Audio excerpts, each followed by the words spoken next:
Hi, and welcome back to my channel. This is week 1 of September's Q&A. I am taking questions every single week from my community, and I will be answering them on this channel in a lot more depth because sometimes on social media it's hard to get what I want to say across in a comment. Is your anxiety lying to you, or are you on the money? And in today's Q&A, I'm going to be explaining and hopefully helping you understand how to differentiate between your anxiety and your intuition. I will also be talking about what this means for individuals who have gone through emotional trauma. So I'll start by saying that your brain is going to make subconscious decisions all of the time. It's constantly scanning your environment and cross-referencing information with previous experiences, previous solutions, previous outcomes, etc. Intuition, therefore, is a result of your subconscious processing a particular response. So if you are finally attuned with this gut feeling, that intuition, you may be able to rely on it more.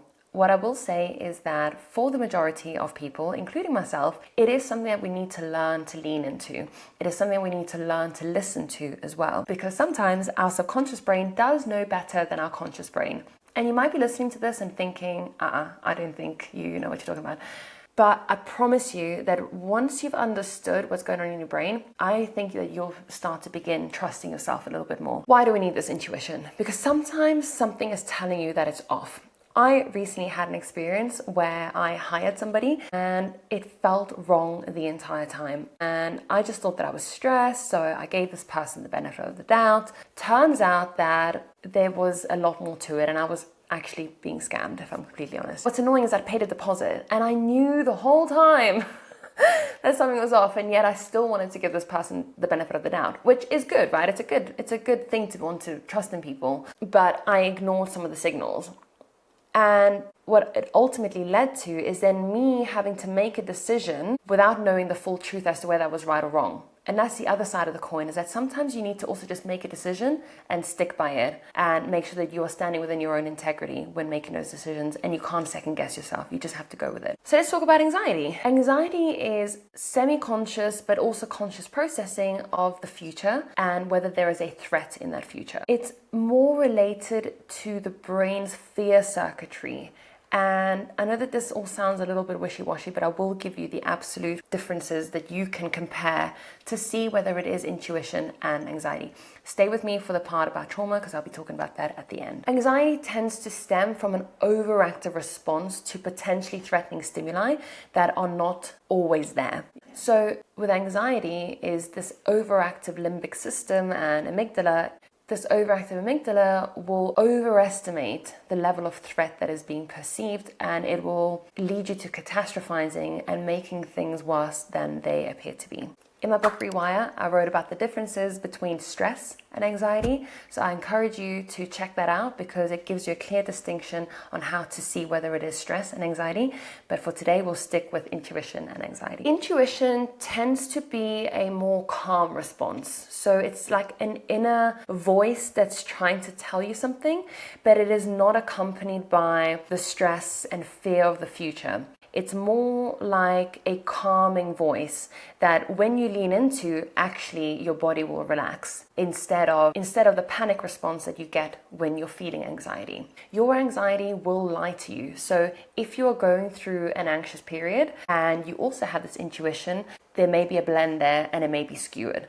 So I can totally appreciate that. One of the tools to help you figure out whether it is anxiety or intuition is to go for a walk. When you are walking, your eyes are moving laterally side to side. You're not physically doing that, but as things are moving in your periphery, your eyes are stabilizing, which means that there's some level of movement. It's invisible to the naked eye, but it is happening. This is actually mimicking an EMDR response. So anyone that's done EMDR therapy, you will know that in therapy, the therapist will do goal-directed eye movements to move your eyes while you process the information. What this is doing, and it is so cool, is that it is deactivating the amygdala, and it's activating the orbitofrontal cortex, responsible for stabilizing those eye movements and thus competing for resources with the amygdala. So you are able to think about things more logically.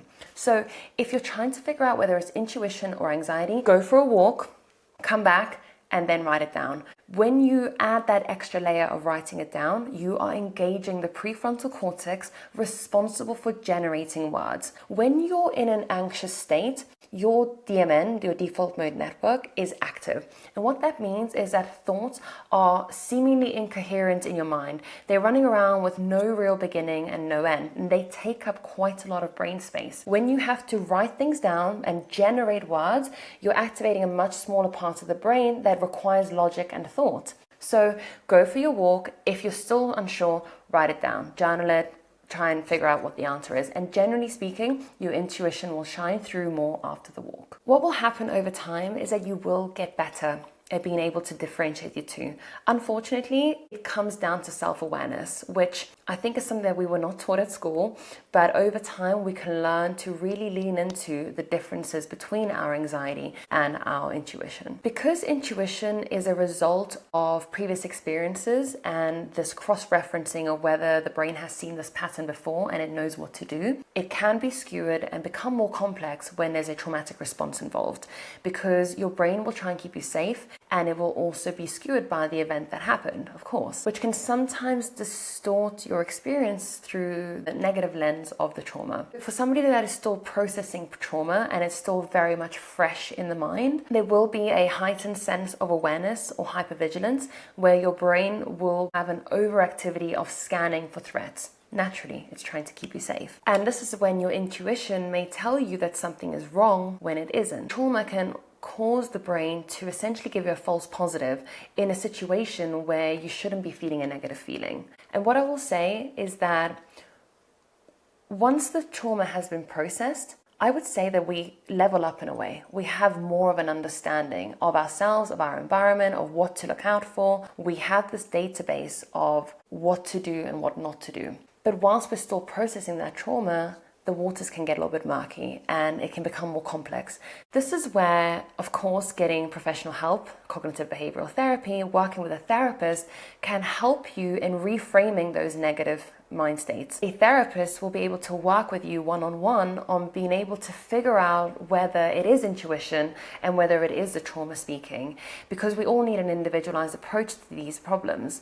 And with a therapist, they'll be able to reteach you the difference, because I can completely appreciate that those two may become merged during the processing, and rightly so. But over time, as you heal, as you process the stored emotions, we'll be able to regain the ability to separate and differentiate the two. There is an entire body of research to show that journaling can help us reprocess our emotions. Now, as we journal, something interesting begins to happen in our brains, and that is that we can essentially remove the emotional friction that memories and emotions have on us. Of course, it is dependent on the trauma. You may need to do this with a therapist or a friend or somebody that you trust, because bringing up those emotions may be too much. I'm not a therapist, so I can't tell you in your journey what will work for you and what won't. That will require somebody who is trained and knows you personally to be able to help you with that. But in terms of the research, journaling has been shown to be able to alleviate that emotional friction that traumatic experiences have on us, depending on where you are in your processing journey. So I want to conclude by saying that by taking small steps over time, you will regain trust in yourself and your ability to differentiate between your intuition and whether it is your brain trying to keep you safe from threats that may or may not be in your environment. You will in the future absolutely have a wider understanding of the world around you because of the trauma. You will be able to know what to do, what not to do, and probably be able to recognize potentially threatening stimuli with a logical mind state before most people can, because you may have seen this pattern before. Something that somebody who hasn't gone through a traumatic experience may or may not be able to differentiate. So in a way, I know that it may be hard to hear this right now if you're going through it, but you are in some ways leveling up your database of information of what you can and can't understand in your environment. I want to round it off by saying that Whether it's anxiety, intuition, or trauma, have some self-compassion for yourself. We're all just doing our best. We're all just learning. We're all just little bubbles in this world trying to navigate life, figuring out what and what not to do to get ourselves into specific situations or not. So we're all in this together. Please leave some comments. I love answering the Q&As. I love hearing from you guys, my community. So let me know in the comments, and please like and subscribe to this channel so we can help it reach the masses. It's me, Nick, your pocket neuroscientist.